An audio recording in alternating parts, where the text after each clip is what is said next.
What's going on, everybody? Welcome to Comments of Crypto, your source for everything collectible. Lots of fun things ahead today. We are going to talk about some cool things around the collecting space and, of course, answer your questions about anything related to collectibles. And make sure to hang out until the end because we're going to be giving away a Fanable mystery case and also a VeVe digital collectible. What up, Spencer? Hey, what's good, Sean? How you doing, buddy? Yeah, good, man. Yeah, Spencer and I have become we got a little obsessive with vinyls after our interview with VMG today. That was a blast. Yeah, we've been hunting hard on eBay and Discogs. So we're not going to tell you what we're hunting for though. So still got to make some purchases. Yeah, we're excited to to get some stuff graded by them. Their cases are fantastic, so we're excited to see how that looks in person. And such great guys too. Yeah, and they're great guys. Yeah, really cool guys. Yeah, if any of you out there missed the interview that we did with VMG, which is vintage media grading, they grade laserdisc and vinyl. And really awesome guys. We did an interview with them on Tuesday, so definitely check that out if you haven't gotten the chance. 100%. Yeah, and I love seeing that Fanable is advertising the Poke Kiosk. That's gonna be a blast coming next Poke Kiosk. That's gonna be coming in the next few weeks. Yeah, it's gonna be an absolute blast. What's going on, guys? Thanks for joining. Yeah, what's up, everybody? Hey guys, what's going on? Yeah, a lot of fun things to cover today. Oh, running through them. Yeah. Just want to give a quick shout out to everybody who's already commented. And guys, remember, make sure to ask us questions. We're here to hang out, talk about cool news around the collecting space, but of course, answer your questions about collectibles, whether it's physical, digital, anything. And of course, hang out to the very end because we're going to be doing a giveaway. It's going to be a lot of fun. And the topics today are going to be, we might change them up. It might not be related to the live stream. We're still deciding, but it would be a bit spontaneous. So definitely hang out to the end. It's going to be a lot of fun. I want to start off by showing this tweet. I thought this was really, really cool. So Quentin Tarantino says there are perfect 7 movies. 7 perfect movies according to Quentin Tarantino. What's one of them? I'm curious if you guys can think of one of the films that Quentin Tarantino deems as a perfect film. Yeah, what do you think? I've already seen this, so I'm not gonna. Oh, you saw it? I already Yeah. Well, you tweeted. I see most of the things you tweet. I do pay attention to what you do. Yeah, there's a couple on there. Yeah, Lord of the Rings. That's definitely up there. I would definitely consider Lord of the Rings a perfect movie, and it's not on his list. Surprisingly, not on his list. Does anybody else have any other ideas? That's another great one. Great film, but not on his list. Also not on the list. Surprisingly, yeah, not on the list. So we'll check it out. Here they are. According to Quentin Tarantino, these are 7 perfect movies. The Wild Bunch, The Exorcist, The Texas Chainsaw Massacre, Young Frankenstein, Jaws, Annie Hall, and Back to the Future. Oh, I love Shawshank. Yeah, that's a great one too. Yeah, he doesn't think there's been a perfect movie made since 1985. That's a bold statement. That's 40 years of movies that he's shitting on right now. Yeah. I just saw Young Frankenstein recently. For the first time? Yeah, first time. Yeah. Seriously? Yeah, Stacy, Kevin, and I watched that maybe about a year ago. Yeah, for the first time. Yeah, I'd never seen it. That is one of my absolute favorites from my childhood. Yeah. What big knocks do you have? Yeah, my dad loves it too. Yeah, the Exorcist is insane. If you guys haven't seen that movie, my gosh, I don't know how they were able to get that movie made in the 70s. It's still today. I'm watching. I'm like, oh man, that is cringe. It's wild. There you go. Yeah, I'm with him.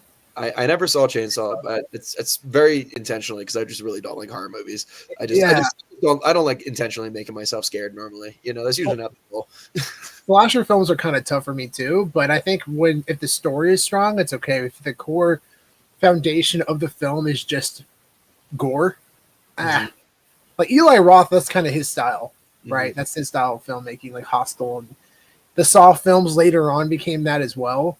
Yeah. Saw the original Saw was more of a mystery, thriller, thriller. Yeah, and then it just became murder porn. It just became Final Destination was another one.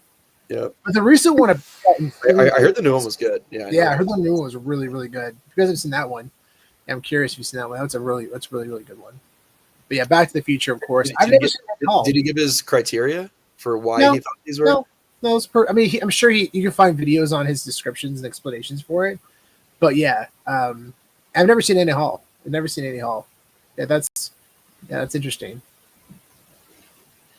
Really big news. So Fanable posted the $20,000 Amazing Spider-Man 2.0. It got hit. Somebody found it last night. Crazy. After like 100 were sold, someone landed it. It's absolutely incredible. Congratulations to that collector. Apparently, I think it's still in their collection right now. Absolutely amazing. Man, it's kind of hard to turn down $18,000. I'd have to think twice about what I want to do with that. If I wanted to redeem it and get it back here, or if I want to take the offer, or if I want to, I don't know. Or just keep it in the Fanable collection. That'd be a tough decision. That's really tough. I mean, you could do so much with $18,000 in this market right now. Yeah. Oh man, that's tough. That's really tough. But yeah, either way, you can't lose. It's incredible. That's awesome. New user, they bought $2.5K in order to land it. That's a pretty good gamble right there. What's that? $2.5K? What? Is it this comment from Batman Who Laughs here? Oh, so it was a new user. Yeah, it looks like they bought. Wow. Worth of cases. So I guess like 10 cases, to land it. Incredible. It paid off. Not bad. Yeah, I agree. Not bad at all. That's incredible. Absolutely incredible. And plus, also got other cool books too. He also, it's not like he just threw away that 2,500. He also got cool books for the other ones he spent too. Yeah, definitely. Yeah, and cool news coming in from Fanatics Collect. That one of the rarest Xbox games in the world was just surfaced, and they're asking $20,000 for it. So back in 2021. An IG user that goes by Xbox Darkroom revealed one of the strangest and rarest Xbox releases ever, a Shrek 2 game bundled with a bottle of Carolina Herrera 212 perfume. It was released in Taiwan around Chinese Valentine's Day in 2004, and it was likely a tiny local promo.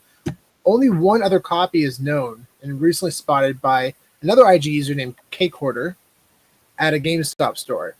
A Shrek game and perfume combo might sound incredible, but it's exactly what makes this magical, right? A weird little piece of Xbox history almost lost in time.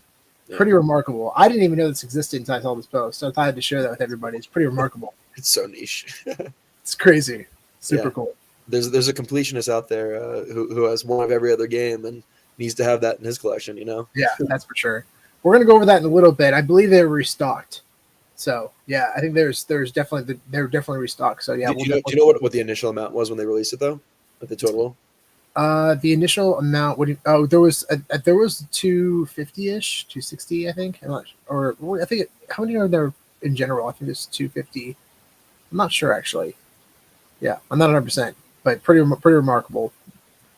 This is a really cool sale that happened recently on Golden Auctions. This Harry Houdini personal deck of cards from 1890 just sold for $43,310 on Golden Auctions. Pretty awesome. From his personal collection. That is insane. Yeah. Really remarkable. I think that's really good value. I've never really seen anything like this, and who knows how many of these are actually out there. It's pretty remarkable. It would be kind of sad to split this deck up, but if this guy was smart, he would split this deck up, get them all individually graded, and then sell them individually. Ooh, that's smart, Spencer. Wow. They would probably make a lot of money doing that. It would be sad to split it up, but also it's kind of cool then more people have, this cool piece of history in their hands as well. Yeah, because there's how many cards on a deck? 52, Sean. There you go, 52. You saw them for at least 1,000 each. You already make at least 1,000. I mean, I would think they'd sell for 2,000 plus. That is so smart. I said it would be sad. I did preface that it would be sad. But you're right. That's a really good point. People unfortunately do that with big comic books. They'll split up an Action Comics one into all the pages and sell the pages separately or something like that. Or especially if it's a book that doesn't have a cover on it. People will do that. They think they can get more value out of it. It's look. It would be sad to break it up, but also you got to think about the bright side. More people get to enjoy it. Exactly. Yeah, I was thinking that too. Yeah, I didn't even think of that, but that is a smart move. A smart move. I would keep the Ace of Hearts or keep one of the aces. Yeah. But man, and then you just I mean, I would think they'd sell for at least $2,000 each. I think so. I think you definitely make more money. There you go. It's double your money. Yeah. At least sell enough to make your money back, and then you're just, you're playing with house after that. Yeah. That's really smart. Wow. Yeah, definitely. Exactly. Yeah, great point. Yeah, it's incredible. Boo buckets. Yeah, the nostalgic boo buckets are back at McDonald's. I wanted to post this because this is definitely a deep part of my childhood. I don't know if you all remember the boo buckets from McDonald's, but I do not remember these. You do not? No. I used them for trick or treating. Did you? 90s. Yeah. Nice. Yeah. My family didn't go to McDonald's very often. They were pretty good about keeping us away from the fast food. I feel like when we were growing up. Yeah. But yeah. We went a few times. We actually went more for the toys. The toys. Yeah. Yeah. I think when I was really little, we definitely went for toys. That was for sure. Yeah. And we would just throw people cash, and they would just give us toys. They probably just pocketed it. The whole box like through the window. Yeah. Oh, that's hilarious. Big sale, guys. So speaking of VMG, this is a graded VMG first print of Star Wars vinyl, graded 8.0, just sold for $1,952. Incredible sale. That's super cool. I don't know exactly how much Laserdisc went back then. Would you know VHS tape sold for around like $80 to $120? Probably similar. Yeah, somewhere around there. So that's incredible. Yeah, I know vinyl was in competition with, or Laserdisc was in competition with VHS.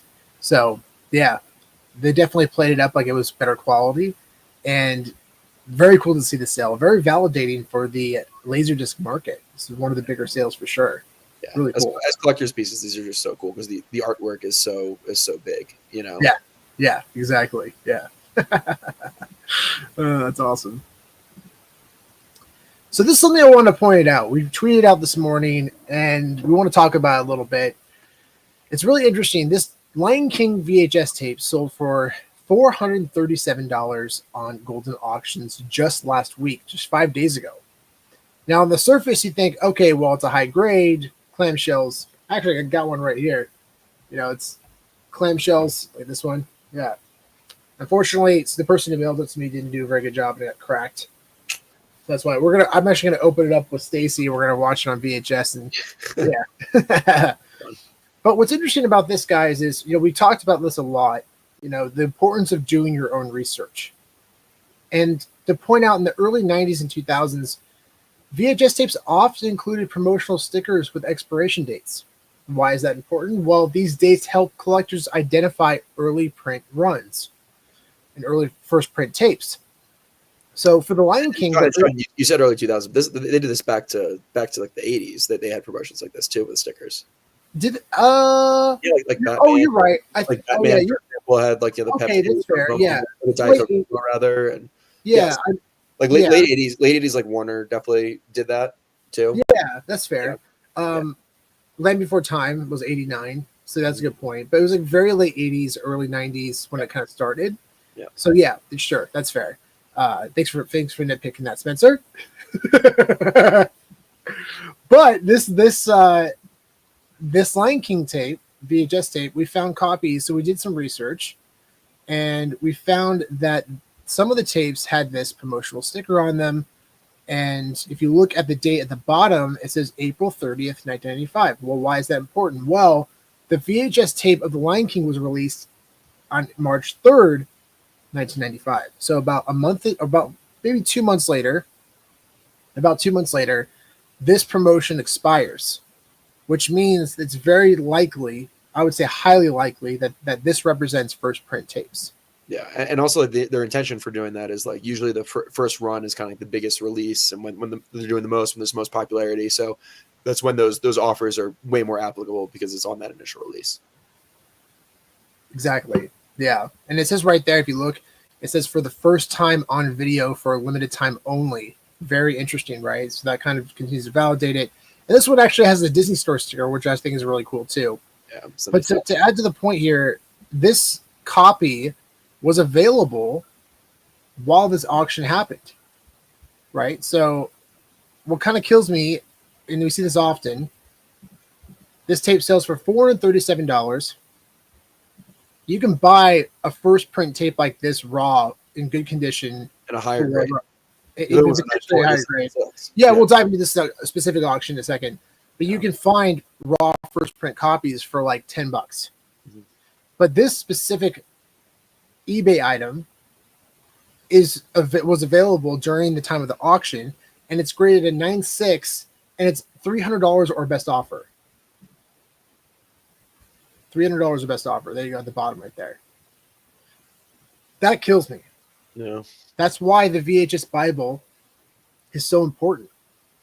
Helps educate collectors, VHS collectors, on what they're buying, what they look like.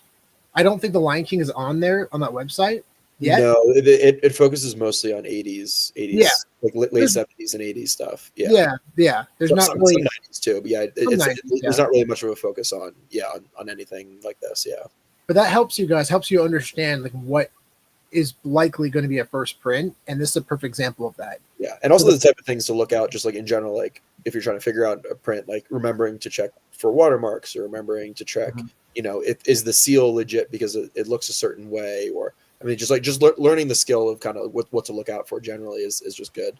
And going through the VHS Bible is a great way to start learning that.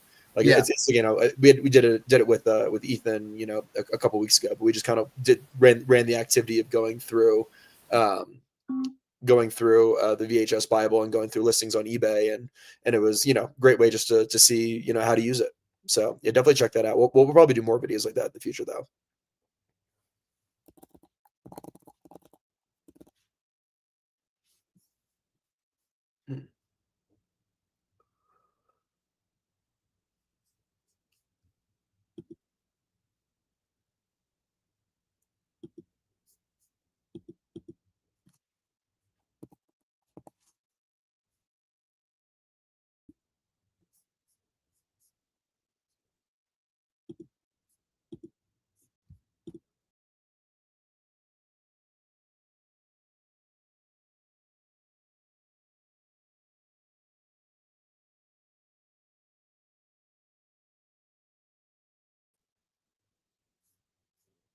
For some reason, I can't hear you. I think it's on me though. I got a phone. No, actually, it was muted. I'm sorry. Yeah, I was muted. Oh yeah. I don't know why I was muted. I didn't mute it. That's weird. But anyways, guys, sorry about that. That whole time I thought it was me because I got a phone call and I canceled the phone call, and then immediately your sound cut out. So I thought it was me. We're back. So this whole time I was gone. You were just talking. Nobody was hearing anything. Great. Glad we figured it out, guys. That's hilarious. Yeah. But this is an important thing to talk about, guys, and this is why it's so important to do your own research before you buy something, especially for over $400. That's a lot of money, And that person was probably, I'm not sure if that person even thought about first print tapes, but the Lion King especially is the highest selling VHS tape of all time in terms of units. It's over 32 million copies. They're very easy to find, but the highest grades will always do well. Especially when pop reports are released. Clamshells were not taken care of, so like anything 9.0 and higher would probably do very, very well, but like 9.8s especially, then 9.9s and 10s. We've seen the same thing with Toy Story. There was like a $600-700 sale recently for a 9.8 Toy Story. Yep. So, and those are very cheap to buy. But yeah, this is important to keep in mind, guys. It's just a really awesome analogy for not just VHS market, but also the collecting market in general. It's really important to think about this stuff. Yeah. That's a good. So great question from Duck and Cup. What market sites do you use to look for VHS? We definitely use eBay. Mercari is another one. Yeah. eBay is really easy just to set up alerts for things. So there's specific things you can look for. You can set up saved searches, and then you'll get notified when they come on the market. So you can be pretty quick, especially if it's something that's really sought after and a lot of other people are looking for it. Mercari. I mean, but like, and if you're just like, those are probably like the main places I go to find like specific things if I'm just like hunting for something like in particular. But like if I'm like, Sean doesn't do this as much, but like sometimes I'll go out and I'll buy a big lot of sealed VHS, and it's a bit of a gamble sometimes, but usually there's a few tapes in there that are worth buying. A bunch of them might be worthless, and you got to figure out how to get rid of those. But I buy stuff like that. So when you buy those, Facebook Marketplace or Craigslist, are places locally, to find things like that. You can find somebody who's just trying to sell their whole collection of VHS. Be very, very careful buying stuff like that. Do a lot of research before you spend a good amount of money on there, because chances are things are junk. Like I do this kind of stuff because I know what I'm looking for, but definitely be very, very careful. And if you see something and you're like, hey, is this a good buy? Send it to us and we'll take a look at it and let you know if it's something that makes sense. But like shop Goodwill as well is a good place. The Goodwill basically, in addition to doing their physical stores, each individual Goodwill location can list things on this website, and so they have auctions and also buy it now. But you can buy individual tapes. They oftentimes will put up individual tapes if they figured out that they're valuable, or also there's lots as well. But those are definitely some of my favorite places to look for it. But then also like there's a ton of like estate sale websites where you can find stuff, or like MaxBid is another website. There's a lot of these just different like auction sites out there that people use a lot of times for cleaning out, like estate processors will use for cleaning stuff out. And so, people just end up with these big collections of tapes and they have no idea what to do with them. And yeah, so you can sometimes get some really good deals. One example of where I got burned recently, which was not super fun. I was buying a big lot and I thought that they were all sealed. They didn't show the bottoms of the tapes, but they were all in a box, but all lined up so you could just see the spines. So I could see the seal on them. They're really bad photos, but it looked like they were all sealed. And I got them in the mail and it was just like 40 tapes of just like meticulously razor bladed off like the bottom of the seal on each of them. Like the seal's like in great condition, honestly, except they just literally just psychopathically laser, so whatever, not sealed. So none of them were sealed. So I had a few that like CIB with the wrap will probably, there's a second print, like Die Hard tape that's, still has the original wrap on it and in good condition. And the tape itself is in good condition. So like, maybe that or a couple other tapes, but like, yeah. So that's an example where I got burned recently. You never know. You got to research. There was no way to ask the store, ask a question about whether or not they were sealed. So it was what it was. But yeah. Yeah. And then you learn from the mistakes. But in your situation, that's tough. That's tough. That's super rare to see that situation happen. Yeah. Batman Who Lost has a question. Does CGC not make the distinction between them on the label? They do not. They only identify what's on the tape. Yeah. So they'll reference that there's stickers on there, things like that. But do they put like a serial number or like what, like if there's like a number on the tape or whatever? They'll put whatever that information is, but they don't say whether or not this is a first print or this is a second print. It's kind of like up to us currently as collectors to make the determination of what is and what isn't, what print and what we find valuable and all that. So yeah, it's not as easy. As a grading company, they don't. They just say what it is and just give the information. We have to kind of interpret it on our own. Yeah. I know that for comic books they do that because they're a lot easier to distinguish, right? Yeah. Especially older comic books, they only made one print. Yeah. They didn't make different variants or third prints or fourth prints. But they started doing that. I don't know exactly when they started doing that, but they've probably at least the last decade or two. Mm-hmm. They started making variants, or second prints, third prints. I know for Teenage Mutant Ninja Turtles they did that, right? Because there's only 2,000 of the first one, then they made like 3 or 4 of the prints after that. So, yeah, something to think about, guys. And yeah, VHS. Yeah, Ray, welcome to the channel. Grading VHS is becoming a really big thing. We have a huge collection as well. Yeah, really excited for it. Yeah, really a lot of really excited for the sealed media space in general. But VHS, you have a chance to invest in your favorite films, and that's a really special thing. Yeah, and still a lot of opportunity in the market right now. Definitely.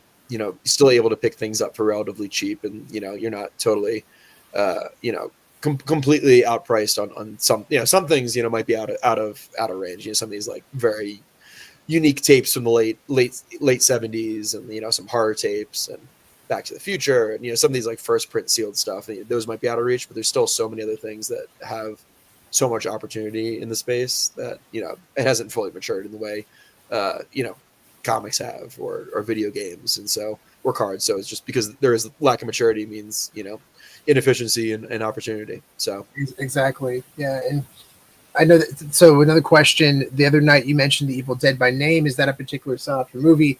Horror in general is a very sought after genre. And I actually have. So for The Evil Dead, there are definitely multiple prints. The Thorn, I think Thorn is the first U.S. print. Yeah, like the Thorny and I. Yeah. But however, the true first print, it came from England, and this is it right here.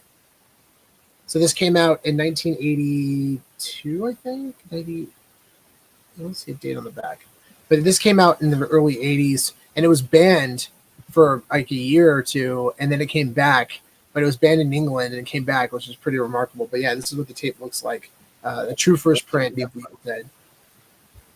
It's pretty awesome. Yeah. 1981, John. Sorry? 1981. There you go, 1981. Yeah. Yeah, so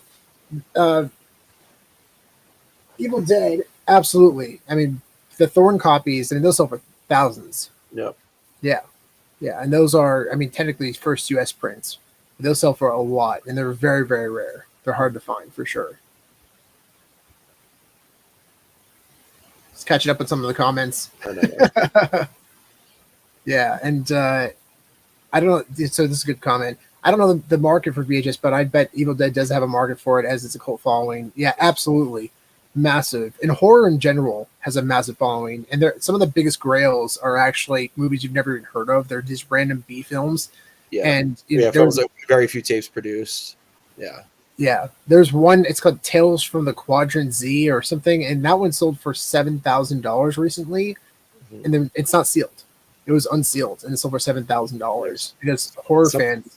Killer Refrigerator. Killer Refrigerator is another one. Yeah, that's because yeah, there's only a few hundred of those ever printed apparently, and they're so hard to find. And a lot of them, no one even knows if there's any sealed in existence, which is crazy.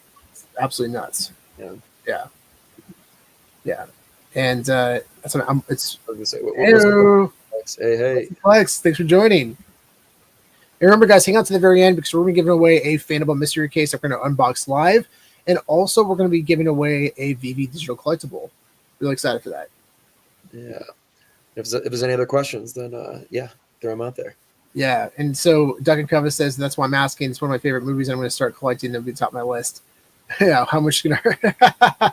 Yeah, they're pretty expensive. A good place to reference as well is going on like heritage auctions. Mm-hmm. And if you go to heritage auctions, I can see if I have time to pull up one of those as well to give you an idea of what it looks like. But again, go to the VHS Bible, guys. Go to VHSBible.com, look up Evil Dead, and you'll see what a first print looks like, at least a first print US copy. Mm-hmm. Yeah, really cool.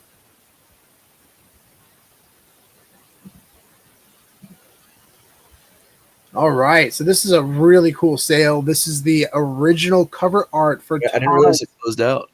Oh, geez. Yeah. That's much lower than I thought it would be. Much lower. So Batman 423 sold for $781,250. It's the original cover art and probably one of the most iconic covers for Todd McFarlane ever. $781,000 is way under than what we thought. That feels like a deal. We thought $1 million was a lock. Yeah. I mean, Todd's art is almost impossible to find. He stopped selling them since 1992.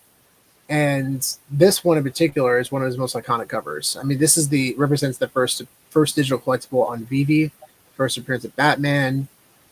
It's not just iconic within the VeVe community, but also worldwide. I mean, this comic is very valuable as a 9.8. I think it's worth around $4,000 or $5,000, something like that. I think I think I saw it pop up on Fanable.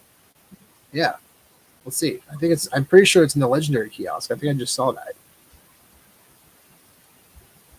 There you go. 9.8's around 1,800 right now.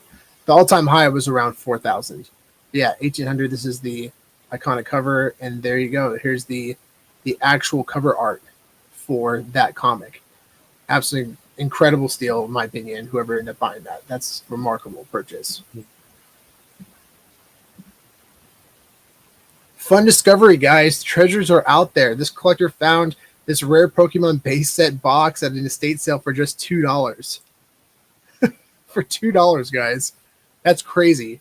Each of those packs sell for hundreds of dollars. So, I mean, he's probably looking at like a 2 or 3K purchase right there. And if you actually weigh the packs and you can figure out potentially if there's any Shadowless cards in there, they're worth even more. I mean, some packs sell for a few thousand when you can figure that out. So, pretty crazy. It's an amazing, amazing purchase. So, treasures are out there, guys. It's amazing. Every once in a while, just got to keep looking. And speaking of which, someone found this 26-year-old Pokemon game worth thousands in November 1988. This collector walked into a Walmart and bought a brand new copy of Pokemon Red for $30.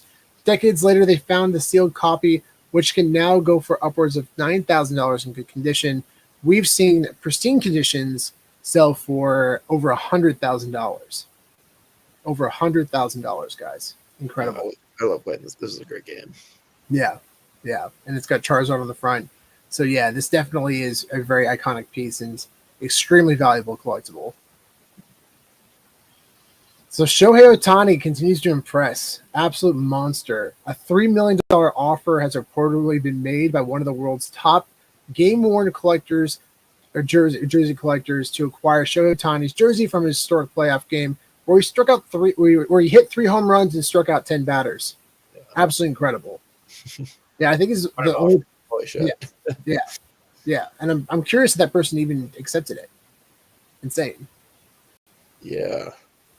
$3 million. Man, money's being thrown like crazy for collectibles. And I feel like every week we have a new record sale for a Pokemon card. We have another record sale. Fanatics Collects sold this 1999 first edition Alakazam Pokemon card for $43,200. This is a new all-time high record for any Alakazam card. Insane. Pokemon is just mind-blowing. Yep. Seeing the numbers, I saw like the Blastoise Shadow or Hollow first edition of Blastoise Gem in 10. I think it was around 2018. It was selling for like $800 or so, 2017, and now they sell upwards of $50,000, $60,000. Insane. Wow. Who would have thought Pokemon cards, man? I know, seriously. It's insane. Especially in perfect condition. That's the most important. Yeah. Another massive sale for sports cards. This Steph Curry, Klay Thompson, flawless dual championship tag, auto 1 of 1 sold for $540,000 on alt. Absolutely insane. It's the highest public selling championship tag ever, and the third highest selling type of Steph Curry behind his National Treasure RPA and his Topps Chrome rookie card refractor. Insane. So these tags, were on the jersey, and this is for, I'm assuming Game 7. Yeah, that makes sense. But the 7's on there. Yeah. Incredible. So these are game used. Insane. What a purchase. Now, this is a very interesting sale. This is crazy. So this rookie card, 1986 Flair Michael Jordan rookie card, sold for $2.7 million. Why did it sell for $2.7 million? Because of the autograph. Because of an autograph on it. And it's interesting because without the autograph, the card itself is worth $30,000. Right, in today's market. Mm-hmm. Does that justify a $2.4 million plus value? I don't know. Someone decided it was. I presume that signed auto 9s of Michael Jordan's rookie are very rare. That has to be the case because that just seems like an insane purchase. It must be the only one. I mean, otherwise, I don't know who else signed them. I don't know. I think I've seen Gem Mint 10 signed as well, so I'm not entirely sure. But man, what a purchase. This is a private sale with golden auctions. Absolutely insane. Maybe it has some provenance. Maybe it was like part of somebody's personal, like somebody's collection or like. Yeah. No, there was no provenance behind it. Nothing, because they would advertise that. And it would have been on the slab too. But I remember Jeremy Padower highlighted this sale and he said it's a terrible purchase. Yeah. It doesn't make any sense to me at all.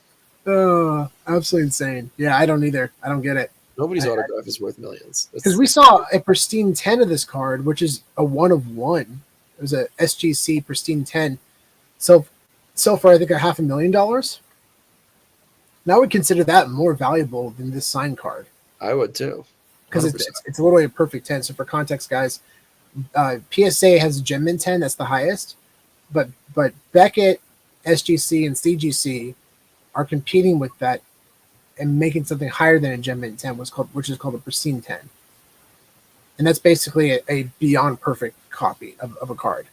And only one of those, it was I think it was SGC, gave it a pristine 10. It sold an auction for over $500,000, which, yeah, again, I'd rather have that than sign one.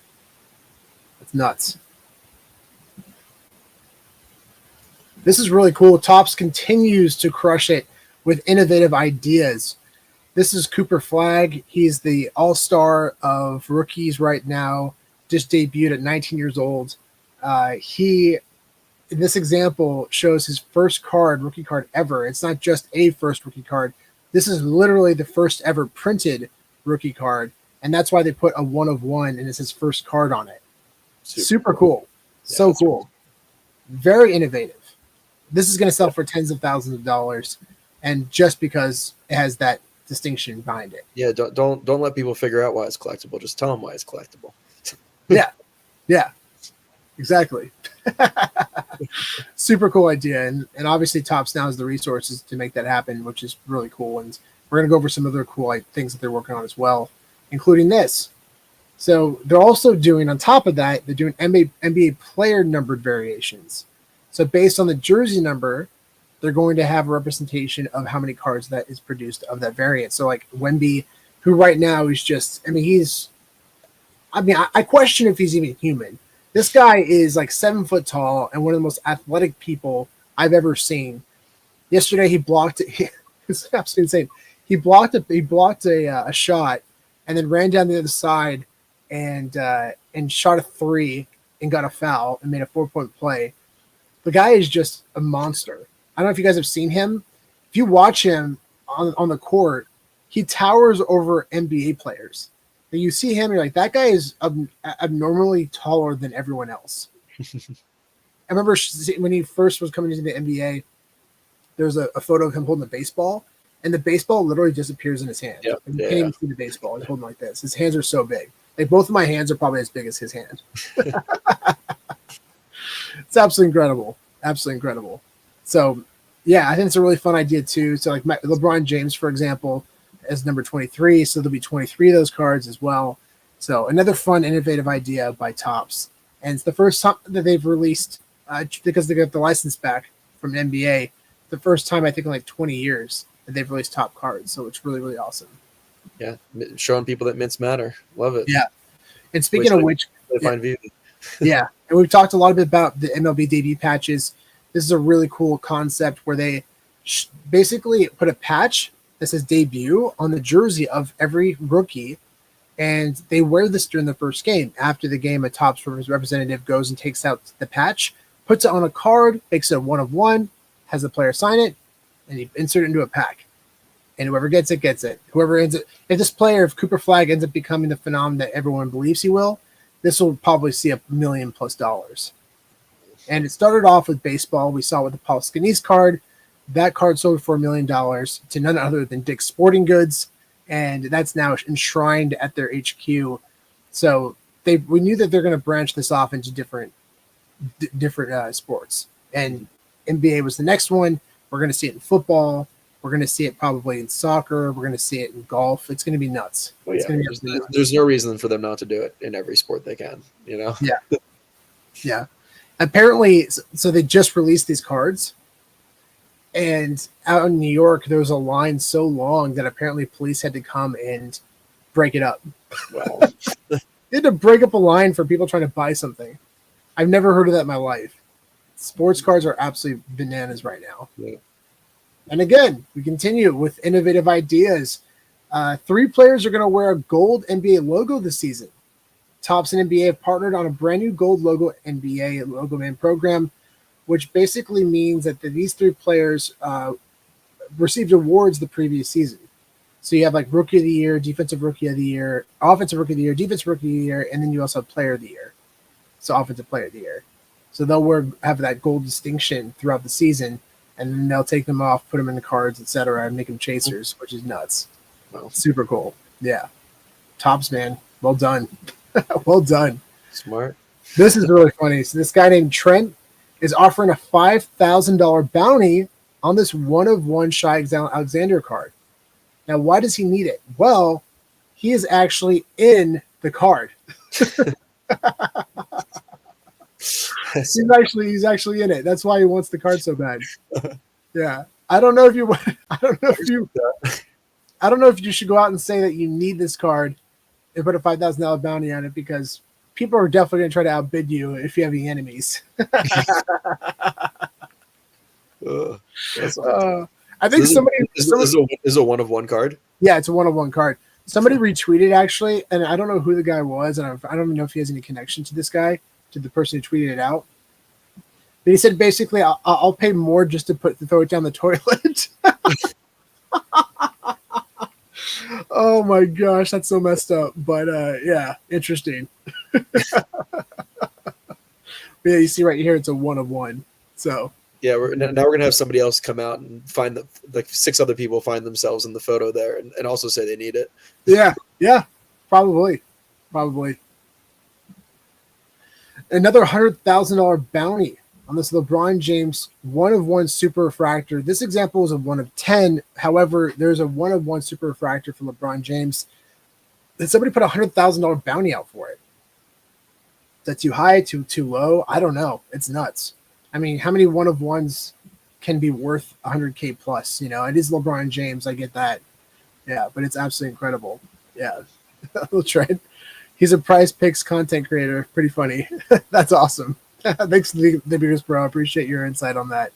Yeah, I don't follow Trent, but I'll start following his content. That's hilarious. That's pretty awesome. I thought this was really cool. So for context, guys, PSA, when you send in a card to get graded, they determine it based on the value when they grade it. So if your card's worth $100,000, then it's a lot more expensive to get it graded.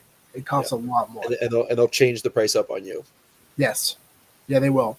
And that happened recently, actually. I remember there was a big collector that submitted a lot of cards, and he found out the grade was a lot higher than he expected, and he had to pay an additional $2K. He's like, I've never been so happy to pay an additional $2K in my life. Yeah, because it bumps his card up like $100,000 in value. Right. Yeah, exactly. Yeah. However, to compete with PSA, and I believe SGC is the same thing in CGC, but Beckett is grading basically the same value for any card. $50 a card. So if your card's $50 or $100,000, it costs the same to get it graded. That's really competitive. Love that. Yeah. Super competitive move by Beckett. It's a good policy. Popcorn buckets are making a splash, guys. I don't know if you've been following popcorn buckets. They've been absolutely insane. But there's a Back to the Future popcorn bucket that's going to be released for the anniversary of Back to the Future. We're looking at the 40th anniversary of Back to the Future. Absolutely incredible. So this is a limited time edition popcorn bucket. Very cool, showing the DeLorean from Back to the Future. Yeah, super cool. So this is going to be, I think it's already released. Yeah, keep your eye out that. Back to the Future Day was 2 days ago on October 21st. That's the year that Marty went back in time to 1955. Yes, 1955. Super cool. Super cool. And speaking of which, we want to showcase some of our collection here. Yeah, in celebration of Back to the Future Day. This is a triple signed complete set of Back to the Future films. This is a 1989 print, and these are both first prints for Back to the Future 2 and 3, signed by Michael J. Fox, Christopher Lloyd, and Thomas F. Wilson, graded by Rewind. Super cool. And then we have this one. It's a screener signed by all 4 of the actors, including Mr. Strickland, the principal. Really cool. We had a chance to meet all of them in person and get this signed. Really awesome. And we also have a first print Laserdisc that we're probably going to get graded by VMG, signed by all those cast members mentioned earlier, and also Leah Thompson, who plays the mother. Very cool. It was awesome meeting her. She's great. She's fantastic. Huge fan of Leah Thompson. And a vinyl. First print vinyl. We had that signed as well. You can see the very smudgy Christopher Lloyd signature right here. That was heartbreaking and also hilarious to see in person. It's a good story. Yeah. So the pen is a paint pen. It's called Posca pen. And everyone else signs it pretty quickly, but Christopher Lloyd signs his signature very slowly. And when he was trying to sign the P, it started to blot. And he's like, oh! When it got signed, it was so funny. Looking back, I probably would have said, let's wipe it off and do it again. Yeah. But you know what? It adds adds a funny story to it. I think so, too. Yeah, it's pretty funny. Yeah. So that's hilarious. So I thought to share that one with you. It's really fun. Really fun. And this is pretty cool. I just got this back from PSA. We purchased this on eBay. It's a prototype world premiere ticket for Mary Poppins from 1964. And not only that, it came with the original invitation and envelope. They're both in pristine condition. Really cool. Super Did they cool. grade the envelope too? or just the ticket? Just the ticket. I didn't ask about the invitation, but I'm actually going to a PSA event on Saturday, so I might actually inquire about that. Yeah, that'd be cool to get graded too. Yeah, that would be really cool. I might bring in both and talk to them. Yeah, I didn't really think about that until right now, so thanks for bringing that up. If you get like both, I mean, they probably don't do this, but it'd really cool if you get both in one case, like displayed. Yeah, I don't know if they do that. Yeah, that would be really awesome. Yeah, but that was really fun, and I'll keep you all posted on that as well when I go to PSA, and we'll get that back. Very exciting stuff. So the 1 of 1, this is really cool. The 1 of 1 Venom 250 Comic-Con variant. This is a VeVe exclusive. There's 2 sides to this one, the black and white.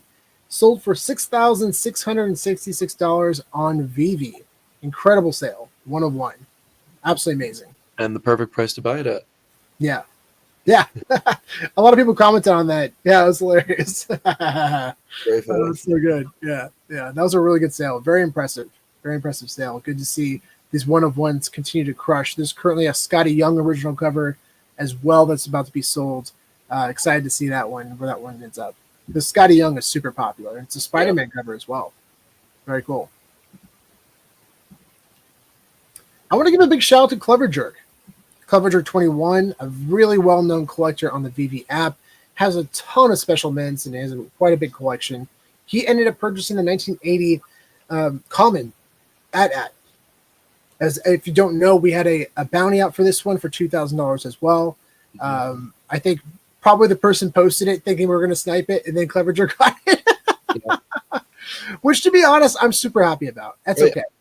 You know, we've been very vocal about our bounties that we are not trying to monopolize anything. And if somebody ends up buying it before us, that's okay. That's not, it's also validating for the prices that we've been putting up as well. If someone else is willing to pay $2,000 for it, by all means, it's okay. It's okay. But if you ever do land bounties, let us know. Let's buy them.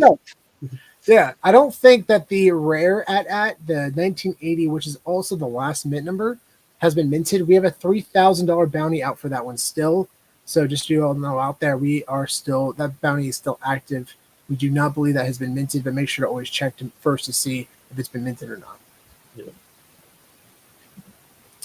Man, this has been a wild week. I haven't talked about this, on our channel yet, but man, this is probably the luckiest pull I've ever made by far. Yeah. So if you all out there don't know, the penny blue drop happened on VeVe last week or earlier this week. I think it was earlier this week. I think it was Monday or Tuesday. Yeah, something like that. And I bought a couple of them. I didn't know there was a 1 of 1 chaser until that morning. We would have advertised it more. Yeah. And I told Spencer and I told a few of our friends, like, guys, there's a 1 of 1. Let's go for it. So I bought 3 of them. Spencer bought a few as well.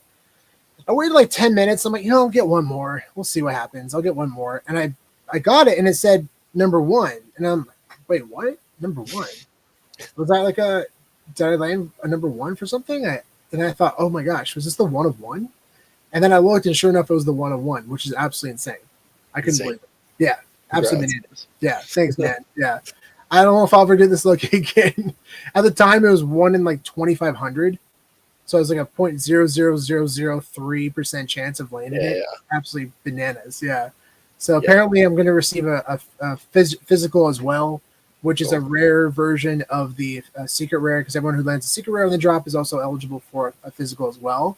But apparently David tweeted out that this 1 of 1 would be a lot more special. So we'll see. Yeah, we'll see how it turns out.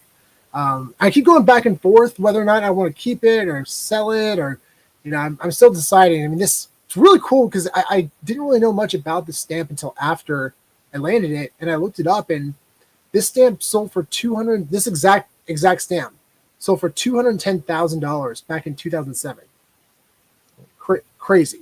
I thought it was a recent sale too. No, it was back in 2007. Insane. Yeah, and so specifically one that had 6 still together like this. Yeah, it literally looks like this. This exact. Yeah, it looks just like this. Incredible sale. So as of right now, I did put up on Stacker. I put for 35 million OMI, or best offer. I think at this point, I'm just trying to stack more OMI. I think that's more appealing to me right now. But yeah, if anybody's interested, let me know. I'm definitely open to selling it to stack OMI. and definitely open to providing the physical as well. So if you're interested, let us know. Yeah, Pretty you should probably figure out what exactly the physical you're receiving is first before you offer that up to somebody. Yeah, just in case they give you the $200,000 version. Yeah, that's a good point. I don't think it's a $200,000 version. I don't think so either. That No, make no. sense. But it's they did not make that much money on the drop. That would make zero sense. No, it makes zero sense. Yeah. And it would be a miss to not advertise that as well. That totally. Nuts. Oh, that's incredible. Yeah, so did Spencer. Oh, that's exactly what I did. I got my GP card. Nice catch. Yeah, that's awesome. I sold my physical, but yeah, I sold my digital as well for that one. That's awesome.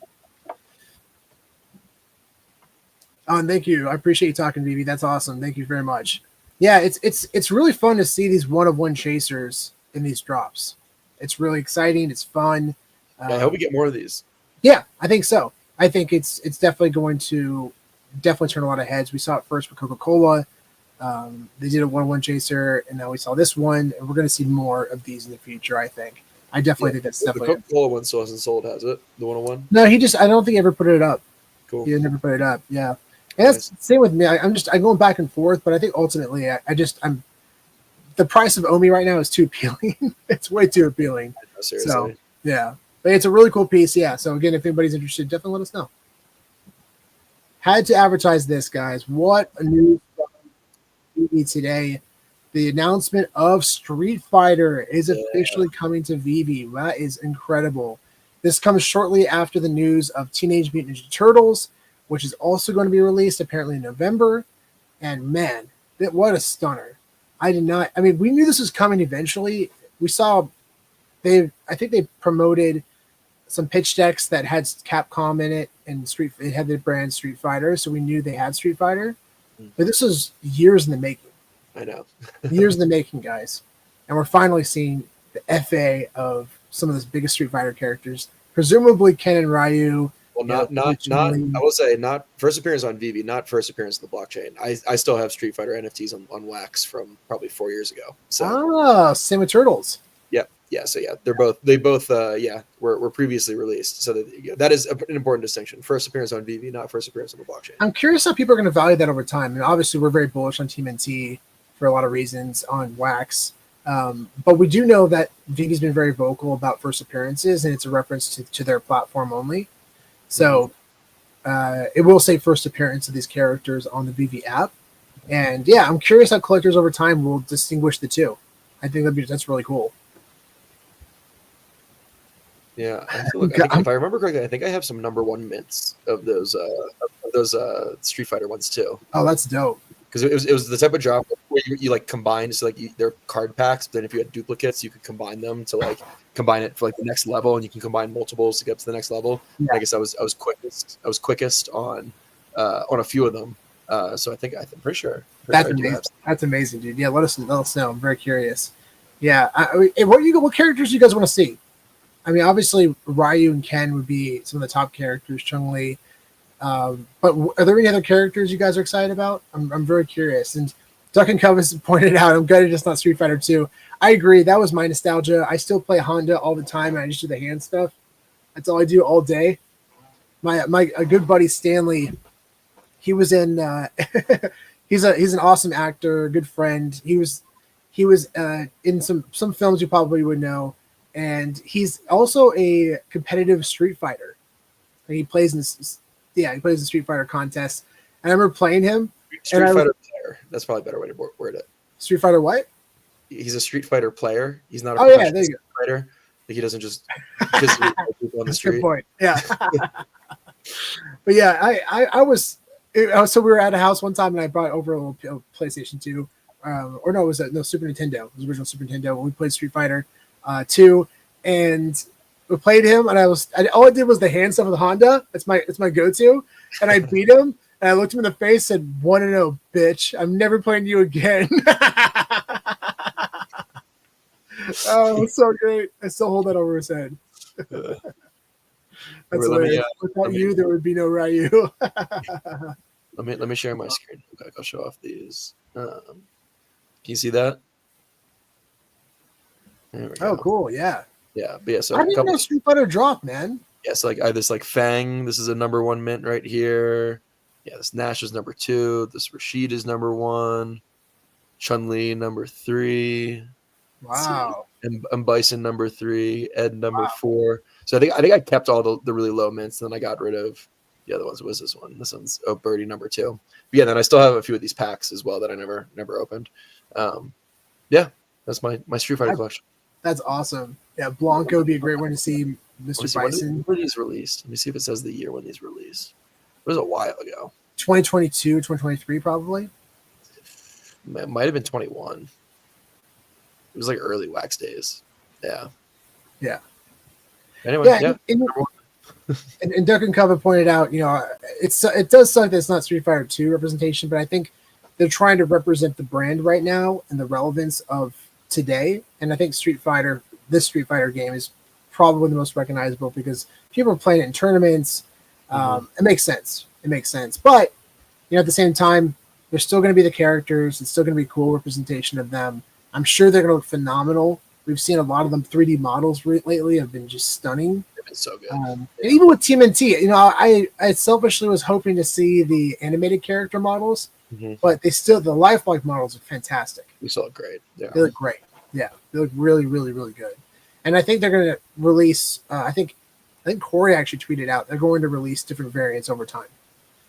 So you will see the original animated characters and other characters. There we go. Let's go, Bill. Yeah, we love the Wax NFTs. It's been a while since I've collected anything on Wax, but I still holding a lot of the old stuff. I got some pretty crazy stuff on Wax that I you do haven't touched. But yeah, I don't know if the Wax ecosystem will ever grow enough where people find them significant. But yeah, back in the day, there were some big IPs that did some really cool stuff on there. That's awesome. Yeah. So guys, we are going to do a giveaway. Giveaway time. Yeah. So the first thing we're going to give away is a VeVe digital collectible. The first person to answer correctly will win a VeVe digital collectible. It's going to be a random collectible sent to your account by VeVe. And just for context, guys, again, YouTube versus Twitter. The first person to answer on either platform will win. If you see that you answered first on either YouTube or Twitter, that does not necessarily mean that you won. It's the first person. That's what we see on our side. Yeah, it's what we see on our side. So the first person to answer correctly is going to win the prize. We're going to change it up today. Instead of it's asking questions from today's live stream, we're going to do a Simpsons Treehouse of Horror question, which is a show that I've been binging lately. Super excited for the holiday season for Halloween. Right, what is this? I have no idea even what you're even talking about.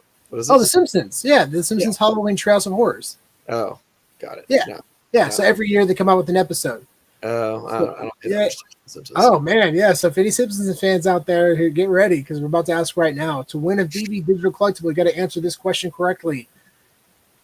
In the first Treehouse of Horror episode, which character recites the poem The Raven while Homer is tormented by the mysterious bird?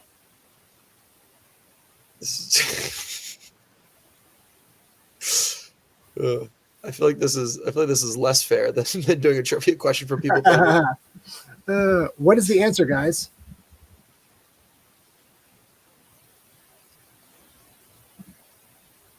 All right, we got answers. I don't know who it is. And the first person to answer correctly was...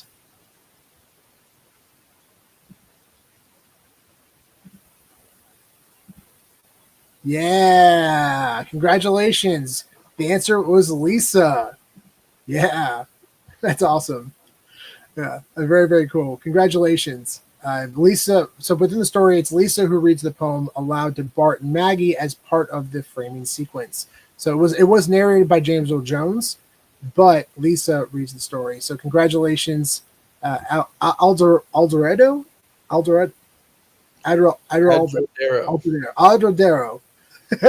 Congratulations, you won. Yeah, let's go. Oh yeah, you pointed out. Let's go. You won a VeVe digital collectible. So make sure to contact us. You can contact us on our email, or if you connect with us on Twitter, or if you just want to post your VeVe username on here, we will grab that from you. If you want to do that right now, just let us know your VeVe username, and we will send it off to the VeVe team, and you'll get your collectible. Yeah, congratulations. That's awesome. There you go. Congratulations. And give him a follow. Give him a follow, guys, on Twitter. If you haven't done this already, I'm going to get a little screenshot there. All right. Congratulations. That's awesome. Right. Same name spelled here. Thank you. Absolutely. All right. Now, Fanable. We're going to give away Fanable mystery case. Same rules apply as before. First to answer correctly in either platform will win the prize. We're going to unbox live, and whatever comic is inside, you're going to get it. So we're very excited. And we're going to go back to Treehouse of Horror. I think the next one should be something relevant to the stream. Ah.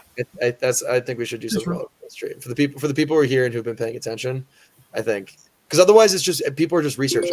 I don't think anybody really knew that answer. I think everybody just either just spammed names of characters or looked it up as fast as they could. I think do something related to the stream. I think that makes more sense with this one. Okay, that's fine. You're showing your screen.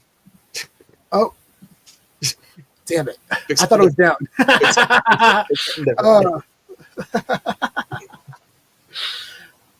There was a new record for a Pokemon card, a Gem Mint 10 of what character? What is the name of the character? What Pokemon? That Pokemon. The Pokemon character. What is that character on today's live stream that sold for?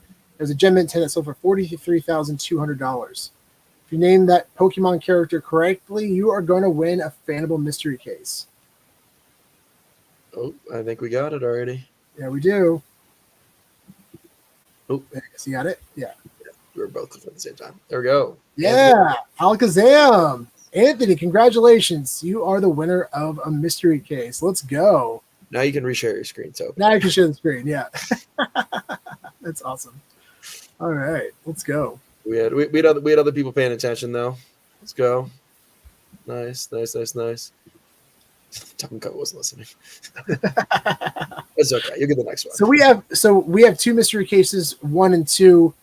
Which one would you like to open? So you pick between 1 and 2.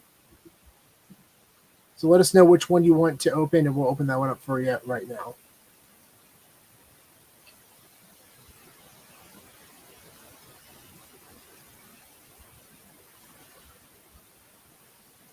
Right. So Anthony, go ahead and choose 1 or 2. Yeah, if you could just type into the chat for us real quick, and then we'll okay. All right, cool. 2. Let's go with 2. Awesome. Perfect. Let's do it. Yeah, so 1, 2. Let's go.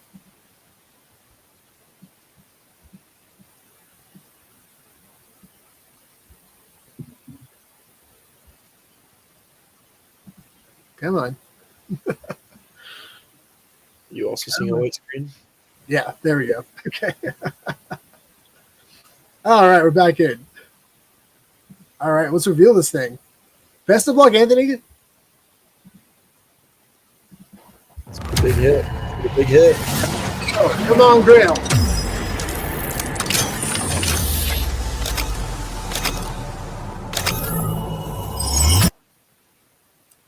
Very nice. All right. What comic So is that? $29 comic. It is. And when it reveals like that, it freezes up a little bit. But it's a Thor 9.8 comic. Oh, cool. Cover art by Donny Cates. Donny Cates. Oh, very cool. So a story by Donny Cates. Very cool. Nice. Congratulations. Yeah, let's go. Very cool. Congratulations.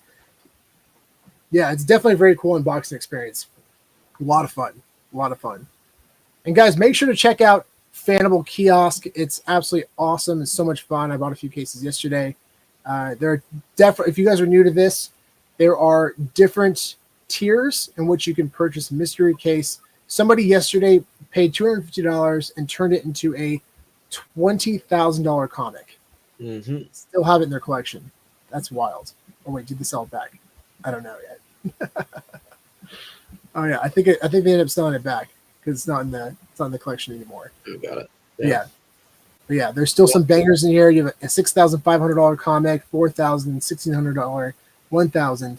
So this is some of the top ones for the legendary case. If $250 is too much, $99 mystery case, you can win up to a $725 comic. I feel like the grails were just hit on this one. And same with the sidekick. Yeah, you can pay attention to what is currently available in real time. These are updating. So yeah. So, it's like, for example, the hero case, might not make sense to buy right now because like all of the big hits have already been gotten recently. So you want to wait for them to refill it to do it again. And Fanable's really good about updating on their socials whenever they refill these things. Yeah, so make sure to always check below, see what's available. The one right here, the top left corner, is always the biggest chaser available currently. I'm sure they'll update this one soon. But if you go to the Sidekick kiosk, you can see here the big chasers, this $1,000 Spider-Woman comic. Very cool. Wow, signed by Stan Lee and Joe Sinott. That's awesome. That's really cool. Oh, and who's that right there? Is that Mark Wolfman? Wow, very nice. And a 9.0 ASM 300 worth $425. You have this awesome Wolverine 10 cover for $283. So definitely a lot of value there, guys. And just so you know, too, you're guaranteed 50% of your money back. Unheard of for opening packs of cards. Mm-hmm. You get 50% minimum back, no matter what. And Fanable does a 90% buyback offer of the fair market value of the book. So if it's worth more than $50, you'll get 90% of it. So, for example, somebody landed at Amazing Fantasy 15, first appearance of Spider-Man, worth $20,000. They were given an instant buyback offer of $18,000. $18,000. Incredible. So cool. Wow. Yeah, so cool. I was tempted to go for it last night too, and I was like, no. And someone landed it, of course. So congratulations to whoever landed that. That's absolutely amazing. Super stunning. Yeah. And also keep your eyes and ears out for down here. If you they removed it. But if you see a quiet emoji like this, it's a mystery case it's called the secret kiosk. And what's cool about that is you're guaranteed a much higher percentage for only a $25 case. So yeah, very fun to go for those because it's very minimal risk. You only lose like $7 for a $25 case. Yeah. Pretty amazing. Well, guys, great episode. That was a blast. Yeah. A lot of fun. Thanks so much for joining, guys. Next week, we'll definitely do something more Halloween themed. Next week will probably be on Wednesday. Spencer, I didn't mention that to you, but yeah, we'll touch base on that. So next week, we're probably going to move it to Wednesday. So. I'm going down to LA on Thursday. Yeah, but we can do probably Thursday morning. Yeah, we'll touch base on that. On the we already have a live stream on Wednesday. Oh, okay, that's right. Sean. We do. Oh yeah. So we have an interview with CGC next week. Really excited for that. Coming on next week. Head grader from CGC, Sean Caffrey, is coming on. Yes. Yeah, let's go. The head grader of CGC next week. It's gonna be a lot of fun. But yeah, so we'll definitely figure out the time for Thursday, and even if we have to do it in the morning, we'll figure it out. Yeah, we'll make it work. Yeah, lots of fun, guys. Really appreciate y'all for joining. Absolute blast. We will see you all on the next one. See you guys. Bye.